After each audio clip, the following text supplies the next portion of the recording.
할렐루야. 4월 3일 토요일입니다. 마태복음 27장 57절부터 끝절 66절까지 말씀을 읽고 은혜 나누도록 하겠습니다. 저물었을 때에 아리마대의 부자 요셉이라 하는 사람이 왔으니 그도 예수의 제자라. 빌라도에게 가서 예수의 시체를 달라 하니 이에 빌라도가 내주라 명하거늘 요셉이 시체를 가져다가 깨끗한 세마포로 싸서 바위 속에 판 자기 새 무덤에 넣어두고 큰 돌을 굴려 무덤 문에 놓고 가니 거기 막달라 마리아와 다른 마리아가 무덤을 향하여 앉았더라. 그 이튿날은 준비일 다음 날이라.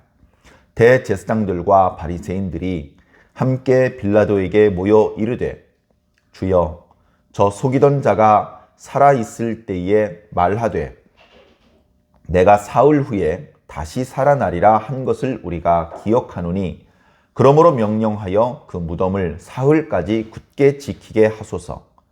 그의 제자들이 와서 시체를 도둑질하여 가고 백성에게 말하되 그가 죽은 자 가운데서 살아났다 하면 후의 속임이 전보다 더 클까 하나이다 하니 빌라도가 이르되 너희에게 경비병이 있으니 가서 힘대로 굳게 지키라 하거늘 그들이 경비병과 함께 가서 돌을 인봉하고 무덤을 굳게 지키니라. 아멘.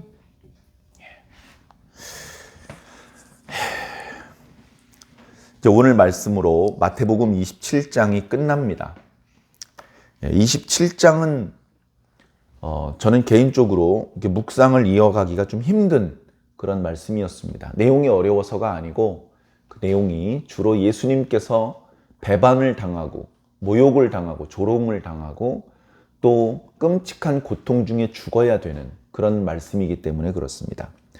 오늘 말씀은 이제 어제 묵상했던 말씀에서 예수님께서 돌아가셨기 때문에 이제 그 이후에 예수님께서 장사되는 장면이 나타나는 그런 말씀입니다. 고난주간도 얼마 안 남았습니다.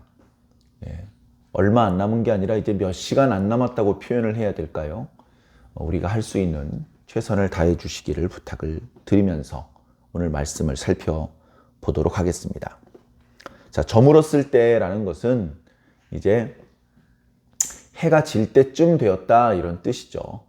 해가 지는 순간 이제 그 다음 날입니다. 유대인들의 관습에 의하면.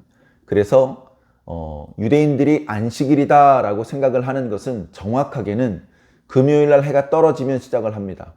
그리고서 토요일 날 해가 떨어질 때까지, 그때까지가 이제 안식일인 것이죠. 그래서 저물 때쯤이라는 것은 지금 해가 아직은 지지 않았지만 불과 한 30분이나 뭐 길게 잡아야 1시간이 지나면 해가 떨어질 것이다.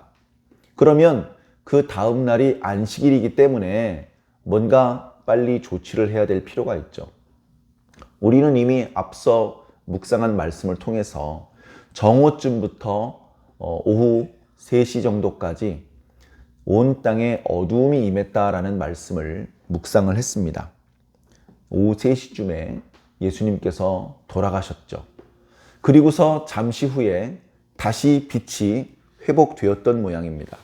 잠시 주변이 환해졌다가 그 사이에 이제 마태복음에서는 자세한 기록이 없지만 이제 그 십자가형을 당한 사람들이 죽었는지 안 죽었는지 이제 그 옆에 있는 로마 군병들이 확인을 해봅니다.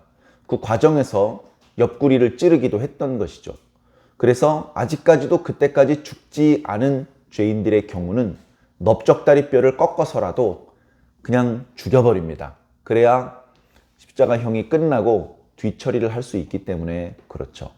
이제 그렇게 일 처리를 해놓고 그리고서 이제 장례를 치르는데 보통 이렇게 죄인들이 형을 집행을 당해서 죽게 되면 보통의 경우는 가족들이 와서 그 시체를 이제 수습을 하고 안장을 합니다. 심한 경우 그것을 수습할 가족들조차 나타나지 않으면 그러면 그 시체는 그냥 들판에 버려져서 들짐승들 뭐 독수리나 이렇게 뜯어 먹히는 것이죠. 안타까운, 정말 안타까운 일입니다. 자, 그런데 예수님께서는 이미 운명을 하셨습니다. 오후 3시쯤. 심지어 예수님께서 운명하시는 과정은 이렇게 천재지변처럼 땅이 진동을 하고 또는 흑암이 임하고 이런 모습들이 보여졌기 때문에 너무나 명확히 드러났죠. 그래서 예수님의 경우는 굳이 넓적다리뼈를 꺾을 필요가 없었습니다. 그것 또한 말씀을 이룬 것이죠. 저의 뼈가 꺾이지 않을 것이다. 그 말씀이 처음에 구약에 나타났을 때는 왜 이런 표현이 있지 싶었는데 그게 예수님께서 다른 강도들과 함께 십자가에 달리시고 나니까 다른 두 강도는 뼈가 부러졌는데 예수님의 뼈가 온전하자 말씀이 이렇게 이루어지는구나. 그렇게 또한 깨닫게 되는 것이죠. 과연 주님께서는 다 이루었다라고 말씀하실 수 있는 그런 정말로 성실한 하나님의 일꾼이셨습니다. 자, 그런데 예수님께서는 가족이 별로 없죠. 동생들은 나이가 어리고 그리고 그 엄마는 힘이 없습니다. 아버지는 일찌감치 돌아가셨고 다른 친족도 없어 보입니다. 그러면 가까이 있었던 제자들이 예수님의 시신을 수습하면 좋겠지만 그놈들은 지금도 어디 처박혀 있는지 처박혀서 두려워하고 있고 숨어 있습니다. 자칫 잘못했다가는 이 예수님의 시신이 방치되고 들짐승들의 밥이 될 수도 있을지 모릅니다. 그렇게는 해서는 안 되겠다 싶은 마음에 몇몇 여인들이 자신들의 힘으로라도 어떻게 해서든지 예수님을 장사 지내고 그분의 시신이 훼손되거나 능욕을 당하지 않도록 지켜드릴 생각으로 그 주변을 지키고 있었습니다. 자, 바로 그때 요셉이라는 사람이 나타났습니다. 정말 멋있는 사람이죠. 자, 아리마대 지역 사람이라고 표현하고 있습니다. 그리고 그는 부자입니다. 마태복음에는 나타나지 않지만 공회원입니다. 산헤드린 공회에서 예수님을 죽이기로 했다. 그 결정이 났다는 것을 알고 있었을 것입니다. 그러나 그 결정에 찬성하지 않았다라고 다른 복음서에서는 기록하고 있습니다. 왜냐? 그는 의로운 사람이었기 때문에 그렇습니다. 정신이 조금만 온전하면 뭐 대단히 거룩할 필요도 없습니다. 정신이 조금만 온전하면 저 예수를 죽일 필요가 없다는 것을, 저 사람은 위험한 사람도, 저 사람은 죽여야 될 정도의 죄를 지은 적도 없는 사람이라는 것을, 심지어 하나님께 속한 자로서 하나님의 성령의 능력으로 기적까지 행했던 우리 시대에 보내신 하나님의 선지자라는 것을 어렵지 않게 알아볼 수 있을 텐데 그렇게 많은 산헤드린 회원들, 성경도 잘 알고 율법도 잘 지켰다는 사람들이 거의 만장일치로 예수는 죽여야 합니다. 이렇게 결의를 내렸으니 이 무슨 아이러니입니까? 하나님의 아들이 다른 곳도 아니고 자기 백성들의 나라에 와서 자기 백성들의 손에 잡혀서 거기서 죽임을 당하는 그런 상황이 연출된 것입니다. 그러나 다 썩은 것은 아니었으니 아리마대 사람 요셉과 같은 사람도 있었습니다. 그는 아무도 나서지 않을 때에 빌라도에게 갔습니다. 빌라도는 사실 아래 병사들에게 형 집행을 명하고 자기 처소에 있었겠죠. 거기를 찾아간 겁니다. 단순히 부자라서가 아니라 로마 총독의 입장도 참 어떻게 보면 딱한데요. 자기 마음대로 할 수만은 없습니다. 로마 총독으로서 할 수 있는 최선의 길은 백성들을 잘 달래서 로마의 지배를 계속 받게 하는 것입니다. 제일 잘못하는 것은 그들을 잘 달래지 못하고 그들을 열받게 해서 밀란이 일어나게 만드는 것입니다. 그러니까 밀란이 일어나지 않게 하기 위해서 어지간하면 요구대로 해줍니다. 그게 총독의 입장이에요. 그래서 어떤 사람이 와서 당당하게 예수님의 몸을 요구합니다. 원문을 보면 예수님의 시신을 요구하지 않고 몸을 요구했다라고 말하고 있습니다. 예수님께서 하나님과 사람 사이의 관계를 화목시켜 주시는 화목 제물이기 때문에 그런 표현을 썼습니다. 빌라도는 그것이 크게 문제가 되지 않을 것 같아서 허락을 해 주었습니다. 허락을 받은 아리마대 사람 요셉은 형장으로 갔죠. 거기를 관리하는 장교에게 나 총독에게 허락받았으니 이제 형을 중지하시오. 나는 이분의 시신을 장사 지내야겠소. 그러자 수직으로 세워져 있는 기둥을 다시 이렇게 눕힙니다. 눕혀서 거기에 못 박힌 목을 빼고 그 시신을 자기가 데리고 있는 수행원들에게 들게 해서 자기 무덤으로 갑니다. 그곳으로부터 그렇게 멀지 않은 곳입니다. 거기에 이 사람이 자기와 자기 가족들을 위해서 바위에 판 무덤이 있었습니다. 이런 무덤은요, 엄청나게 비쌉니다. 일단 거의 산 하나를 사야 되고요. 그리고 거기를 파야 됩니다. 이 무덤은 다른 시신을 안장한 적이 없는 새 무덤입니다. 자기를 시작으로 자기 가족들, 후손들을 위해서 준비된 무덤입니다.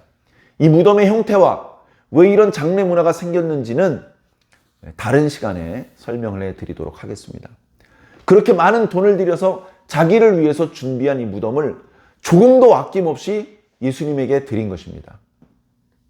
물론 예수님께서는 부활하셨기 때문에 결국 그 무덤은 다시 깨끗하게 빈 무덤이 되었을 것이고, 그러면 다시 아리마대 사람과 그 가족들이 사용할 수 있었겠죠.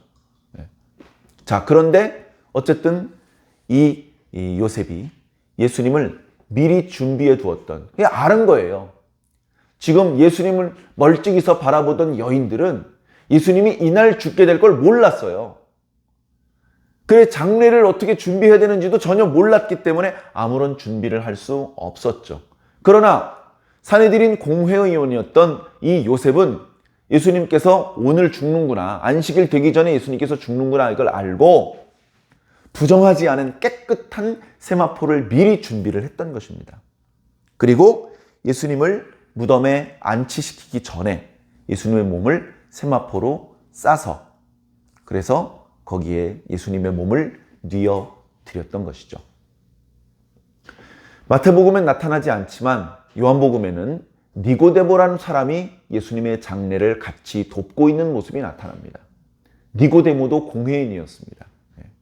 니고데모도 예수님께서 이날 죽을 걸 알았죠. 예수님께서 죽었는데 쌍욕을 하면서 그날 밤 예수님을 찾아가서 예수님에게 뭘 여쭤보고 무슨 말씀을 들었는데 그때는 그럴싸했는데, 아이고 이렇게 허망하게 죽는 사람이었어? 별 볼 일 없는 사람이었잖아 하면서 욕을 하고 삿대질을 한 것이 아니고, 예수님께서는 무력하게 죽으셨는데도 불구하고 그 시신 앞에서 몸조심을 하고 두려운 마음으로 예수님의 시신을 대하고, 그리고 아주 값비싼, 값이 많이 나가는 그런 몰약을 침향 섞은 향유와 함께 준비를 해서 가져왔습니다. 아리마대 사람은 무덤을 제공하고 세마포를 준비했고, 유대인들의 장례법에 따라서 온몸을 기름으로, 향유가 없는 가난한 사람은 감람유로라도 자기 몸을 이렇게 바르고, 그리고 세마포로 싸서 무덤에 이렇게 안치시키는 것인데, 그런데 니고데모가 예수님을 사랑하고 존경하는 마음으로 아주 비싼 그 몰약과 향품을 가지고 와서 예수님에게 발라드린 겁니다. 그리고 깨끗한 세마포에 싸서, 그리고 진짜 값수를 매기자면 거의 왕의 무덤이라고 할 수도 있을 정도의 이제 막 판 대규모의 새 무덤을 예수님에게 드린 것이죠. 그리고 이 아리마대 사람 요셉은 사람들을 지켜서 큰 돌을 굴려서 무덤 입구를 막아두었습니다. 거기까지가 자신의 소임이다 생각을 하고 그 일이 마무리되는 것을 보고 집으로 돌아갔죠. 그리고 그 모습을 처음부터 끝까지 여인들이 바라보았습니다. 예수님께서 어디 묻히셨는지 다른 제자들은 몰라요. 여인들이 정확히 그 자리를 알고 있는 것입니다. 그래서 이 여인들도 예수님께서 어디 묻히셨는지 자세히 보고 어떻게 장례가 진행이 되고 어떻게 무덤 문이 굴러져서 이제 닫혀 있는지까지 다 보고 이제 벌써 날이 어둑어둑해지고 곧 안식일이기 때문에 서둘러서 집으로 돌아갔겠죠. 날짜가 하루 지났습니다. 이날은 어떤 날이냐? 오늘 본문 말씀의 표현대로라면 준비일 다음 날입니다. 자, 준비일은 뭘 준비하는 날이냐? 안식일을 준비하는 날입니다. 그렇죠? 안식일을 준비하는 날이기 때문에 무슨 요일일까요? 요일로 따지면 금요일이에요. 금요일. 왜? 안식일이 보통 토요일이잖아요. 정확하게는 금요일 날 저녁 해 지면서 시작을 하지만 그래도 토요일에 걸쳐져 있는 시간이 많기 때문에 보통은 이제 토요일이라고 생각을 해봅니다. 그래서 실제로 그리스어를 보면 요일을 뜻하는 단어들이 있잖아요. 다른 단어들은 그 주변 다른 언어에서 이렇게 따온 그런 단어들로 되어 있어요. 금요일만 형태가 많이 달라. 금요일만. 그래서 금요일은 이게 무슨 단어에서 온 거냐? 그랬더니 준비하다라는 단어에서 왔답니다. 지금도 금요일은 준비일이라는 개념이 들어있어요. 이게 유대교 그리고 성경의 영향력입니다. 그래서 금요일은 준비일이에요. 근데 이날은 언제예요? 준비일 다음 날. 그러니까 무슨 날입니까? 요일로는 토요일이고 안식일인 것이죠. 자, 안식일은 5리 이상 걸어가면 안 됩니다. 5리면 2km예요. 2km면 불과 얼마 안 돼요. 여기서 뭐 둔산공원까지도 못 갑니다. 갔다 오면 벌써 2km가 훨씬 넘어버리니까. 그러니까 이날은 어디 멀리 출타를 하거나 아래 사람들한테 심부름을 보내거나 무슨 모임을 하지 않겠죠. 그런데 바리새인, 율법 지키는 것에 선두주자 바리새인, 그리고 율법을 지키라고 가르치고 명하는 제사장들이 안식일의 계명을 어겨가면서 예수님 안식일의 계명 어긴다고 바알세불의 아들이라고 막 소리를 지르던 놈들이 안식일의 계명을 어겨가면서 서로 연락을 하고 모여서 빌라도를 찾아갑니다. 빌라도를 찾아가서 우리는 어제 처형시킨 그 사람이 살아있을 때에 자기는 죽게 되면 3일 후에 살아날 것이다 라고 말했던 것을 기억합니다. 만일 그의 추종자들이 그의 시신을 무덤에서 도둑질 해간 다음에 그분이 살아나셨다라고 소문을 퍼뜨리게 되면 그의 거짓말 때문에 사람들은 더 많이 혼란에 빠지게 될 것이 아닙니까? 그가 살아있을 때 일으켰던 혼란보다 지금 이 혼란이 더 심각한 문제가 될 수 있을지도 모르겠다라는 생각을 하고 있으니 당신은 이 무덤을 더도 말고 3일 동안만 잘 경비를 서 주십시오 라고 부탁을 하러 온 겁니다. 빌라도가 거절했어요. 야, 니들 병사 있잖아. 니들 성전 경비병들, 너희들이 가지고 있는 사병 있잖아. 니들이 데리고 있는 사병들 니들이 일당 줘서 니들이 지켜. 그리고서 돌려보냈습니다. 그렇게 말하는 것으로 이제 마태복음 27장은 끝나는데요. 참 말씀을 보면서 여러 가지 생각이 듭니다. 오늘 이런 관점에서 한번 생각해 봤으면 좋겠습니다. 사람이 죽었어요. 사람이 죽으면 몰래 영혼과 육체가 어디까지가 영혼이고 어디까지가 육체인지 알 수 없을 정도로 연합이 되어 있는 상태란 말이죠. 그게 살아있는 사람의 모습입니다. 그런데 죽으면 어떻게 되느냐? 마치 그릇이 깨지면 그 안에 담겨져 있던 물이 흘러나오는 것처럼 육체가 깨져서 그 안에 담겨져 있던 영혼이 빠져나갑니다. 빠져나가고 나면 깨진 그릇, 그냥 시신만 남는 것이죠. 그렇게 해서 영혼과 육체가 분리되는 것이 죽음인데, 자, 예수님께서는 영혼이 떠나가셨습니다. 누군가에 의해서 뺏긴 것은 아니고 예수님께서 스스로 그 영혼을 놓아 보내셨죠. 나는 버릴 권세도 있고 다시 얻을 권세도 있다고 말씀하신 말씀대로 예수님께서 스스로 버리셨습니다. 그 부분을 마태는 능동형 동사를 통해서 잘 설명해주고 있죠. 자, 그래서 남은 것은 예수님의 몸뚱이일 뿐입니다. 이 몸뚱이는 스스로 일어날 수도 없고요. 감동적인 설교를 할 수도 없고요. 지혜로운 대답도 못할 뿐더러 병자를 살리긴커녕 아무것도 할 수 없습니다. 정상적인 상황이라면, 특별한 무슨 일이 일어나지 않는다면 이대로 썩어서 악취가 날 수밖에 없고, 그 몸에 손을 대는 자는 부정해질 수밖에 없습니다. 전에는 예수님 자체가 거룩하고 생명 덩어리고, 그래서 부정한 것을 만지면 병자가 고쳐지고 시신이 살아나고 문둥병이 치료가 될 정도로 생명 덩어리에서 거룩이 막 뿜어져 나왔는데, 지금은 모든 능력이 상실되어서 오히려 그 몸에 손을 대는 자가 부정해질 수밖에 없는 그런 상태까지 떨어졌습니다. 그럼에도 불구하고 예수님을 욕하는 사람이 없어요. 자, 예수님을 욕하는 사람이 있었죠. 예수님을 욕하는 사람들이, 지나가는 사람들이 욕했습니다. 네가 만일 하나님의 아들이거든 십자가에서 뛰어내려와 봐라. 그리고 대제사장들과 서기관들, 바리새인들 욕했습니다. 저가 남은 구원한다면서 자기는 구원 못하는구나. 하나님이 구조해 주실지 모른다. 그리고 심지어 양 옆에 있는 강도들도 욕했다. 그렇게 말씀하고 있는데요. 예수님의 말씀을 믿고 있었던 사람들 중에서는 한 명도 욕을 안 합니다. 원래는 어떻게 돼야 됩니까? 내가 어떤 이단 종교에 빠졌어요. 근데 그 이단 종교에서 가르치던 말들이 다 거짓말이고 그 이단 종교 자체가 사기였다는 것이 드러났어요. 그러면 거기 속았던 나는 자기가 신뢰했었던 이단 교주를 막 욕할 거예요. 나쁜 놈, 거짓말, 내가 그동안 바쳤던 헌금 다 내놔! 뭐 이렇게 나올 거라고요. 그런데 예수님의 말씀을 믿고 예수님을 따랐던 사람, 예수님에게 말로 다 할 수 없는 헌신과 봉사를 했고 예수님께서 쓸 것, 먹을 것, 이런 것들을 제공했던 사람들 중에서 한 명도 욕하지 않았어요.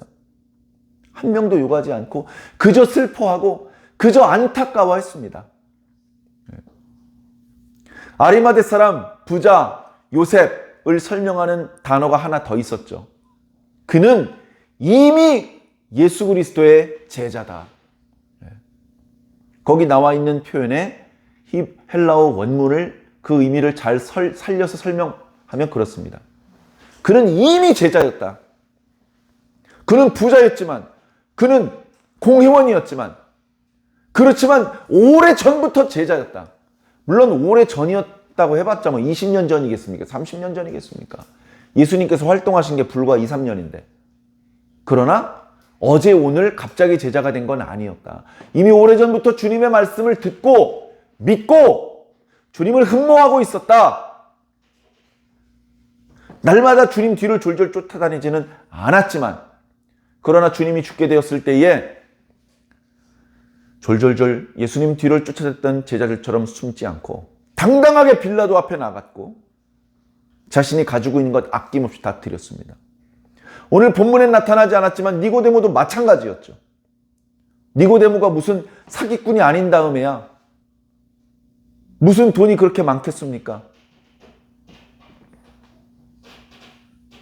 그런데 그가 평소에 준비해온, 마치 어떤 여인이 자기 자신을 위해서 준비했던 향유 옥합을 깨뜨렸던 것처럼 이 니고데모도 어쩌면 자기 자신을 위해서 준비했던 그런 몰약과 침향이 섞인 비싼 향유를 주님을 위해서 아낌없이 내어놓은 거예요.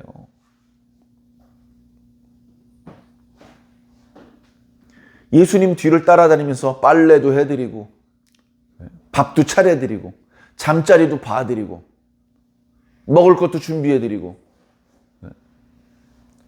그렇게 따라다니면서 수고를 했었던 많은 여인들이 있습니다. 대표적으로 막달라 마리아와 세베대의 아들들의 어머니와 예수님의 모친과 베드로의 장모와 여러 사람들이 있었어요.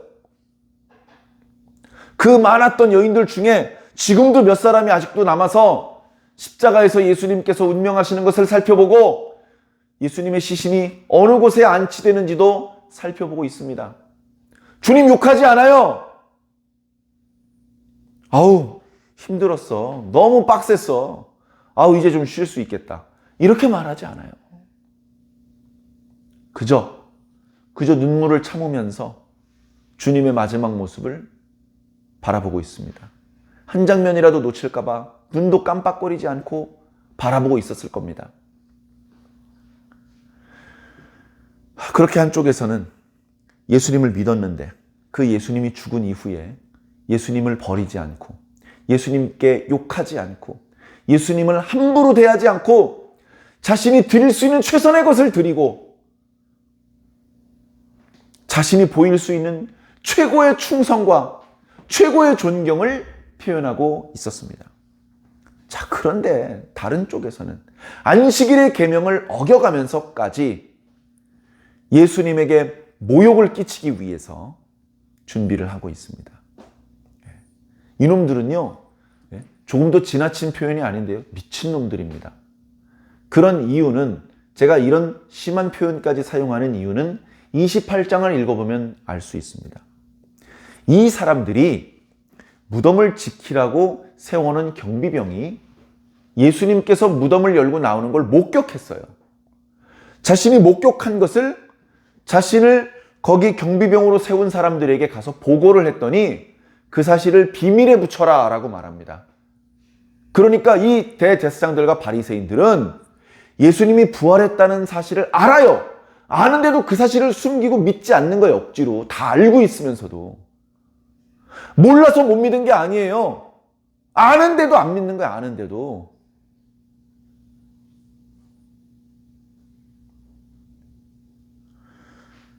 그 사람이 돈이 많고 건강하고 힘이 세고 잘 나갈 때, 그때는 다 그 사람을 좋아하고 그 사람 앞에서 굽신굽신합니다.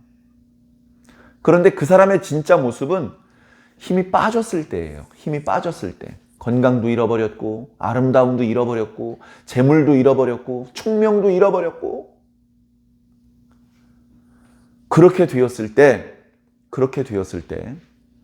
사람들이 그 사람을 어떻게 대하느냐. 사람들이 다 떠나가 버렸다면 인생 헛산 거죠. 그러나 그렇게 모든 것을 다 잃어버린 상황인데도 친구들이 많이 찾아와서 슬퍼해 주었다면 인생을 알차게 잘 산 것입니다. 오죽하면 이런 속담이 있습니까? 정승집 개가 죽으면 손님들이 3,000명이 온다. 근데 정승이 죽으면 1명도 안 온다. 정승집 개가 죽으면 아이고 아끼시던 개가 죽어서 얼마나 슬프십니까 하면서 선물을 갖다 바치면 아이고 이렇게 우리 집 개까지 신경 써줘서 고맙네 하면서 이쁘게 봐주고 무슨 승진 기회가 있으면 길을 열어주고 이런 혜택을 볼까봐 개가 죽었는데도 사람들이 그렇게 문전성시를 이루는데, 정작 정승이 죽으면 야, 그 집에 뭐 하러 가니? 그 집 가봤자 이제 아무 유익도 얻을 수 없어. 그러니까 전에 그렇게 사람들이 많이 왔던 건 그 정승을 사랑하고 존경해서가 아니라 그 정승을 통해서 얻을 수 있는 이득 때문에 그렇게 한 것뿐입니다. 예수님 믿는 사람들은 예수님을 통해서 얻게 될 이득 때문에 예수님을 따르는 게 아닙니다. 우리가 혹시 그렇고 있다면, 예수를 통해서 복받기를 원하고 예수를 통해서 손쉽게 대학교에 진학을 하고 손쉽게 대기업에 취직을 하고 손쉽게 부경화를 누리는 목적으로 예수를 따르는 거라면 잘못 오셨습니다. 다른 데 가서 알아보시기 바랍니다. 예수님께서 아무것도 없고 모든 것, 심지어 생명조차 잃어버렸는데도 예수님 따르기를 멈추지 않을 사람만 예수님을 따라가시기를 바랍니다. 춘향전이 왜 위대한 이야기입니까? 이몽룡이 찌그러진 갓을 쓰고 왔어도 정절을 버리지 않았기 때문에 이몽룡이 춘향이를 인정한 겁니다. 너가 나를 사랑하는 건 진짜 사랑이구나. 내가 양반이기 때문에, 고관대작이기 때문에, 장원급제했기 때문에 날 사랑하는 게 아니고, 내가 재산을 다 잃고 당파 싸움에 밀려서 지금 귀양살이 가러 가는 그런 찌그러진 갓을 쓴 양반일 뿐인데도 여전히 나를 서방이라고 인정을 한다면 너의 나를 향한 사랑은 진짜 사랑이다. 요즘 젊은이들은 찐사랑이라고 표현하더라고요. 우리의 예수님을 향한 사랑이 찐 사랑이어야 됩니다. 우리의 예수님을 향한 사랑이 찐 사랑인지 거짓인지 조만간 드러날 것입니다. 하나님께서 반드시 그것을 검증하시고 그 이후에 가려서 하나님 나라에 데려가실 자를 데려가실 것입니다. 그 과정이 생략되고 대충 도매금으로 묻어서 하나님 나라 가는 사람은 한 명도 없을 것입니다. 주님을 향한 사랑의 마음이 어떤 상태인지 살펴보시기 바랍니다. 그래서 억지로 되는 게 아니죠. 억지로 되는 건 아니지만 주님을 사랑하는 사랑이 더 뜨거워지시기를 바랍니다. 주님을 향한 사랑이 뜨거워지는 방법은 주님이 얼마나 우리를 사랑하셨는지를 알면 되는 거예요. 부모님 사랑하라 사랑하라 아무리 말해도 사랑 안 합니다. 근데 부모님이 자기를 사랑하는 게 어느 순간 깨달아져요. 부모님이 자기를 사랑하는 크기가 짐작할 수 없이 엄청나게 크다는 걸 깨닫는 순간 눈물이 터지는 겁니다. 예수님께서 우리를 사랑하시는 사랑, 하나님께서 우리를 사랑하시는 사랑이 깨달아질 겁니다. 그때가 성령 받는 날이고, 그때가 눈물 터지는 날이고, 그때가 우리가 주님의 제자가 되고 하나님의 가족이 되는 날입니다. 사랑하는 성도 여러분, 하나님과 예수님과 성령님을 진짜로 사랑하시기를 바랍니다. 진짜로. 그래서 우리가 바칠 수 있는 최고의 존경, 최고의 충성을 아낌없이 바칠 수 있게 되시기를 주님 이름으로 간절히 축원합니다.